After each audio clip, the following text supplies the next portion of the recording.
Rice card మీద ration తీసుకోవడానికి eKYC కష్టాలు వచ్చి పడ్డాయని సర్వత్రా ఆందోళన వ్యక్తమవుతుంది. ఒకవైపు రేషన్ ద్వారా ఇచ్చే నిత్యావసర వస్తువుల సంఖ్య తగ్గిపోవడం తెలిసిందే. మరోవైపు రేషన్ కార్డుల ఏరివేతలో భాగంగానే ప్రస్తుతం ప్రభుత్వం ఈకేవైసీ నిబంధన విధించిందని కార్డుదారులు మండిపడుతున్నారు. పైగా ప్రస్తుతం వార్డు వాలంటీర్లు లేకపోవడంతో ఈకేవైసీ గురించి తగినంత ప్రచారం కూడా లేదంటే అతిశయోక్తి కాదు.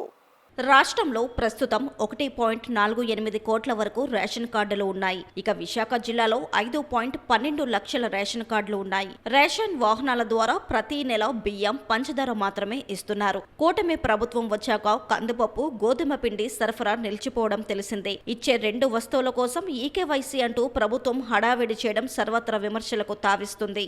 ఈకేవైసీ గడువు ఈ నెల 30వ తేదీతో ముగుస్తుంది. అన్ని రేషన్ డిపోల వద్ద ఈకేవైసీ చేసుకోవాల్సిన కార్డు దారుల జాబితా ప్రదర్శిస్తున్నారు. కానీ డిపోలు ఎప్పుడు చూసినా మూసే ఉంటున్నాయని కార్డుదారులు మండిపడుతున్నారు.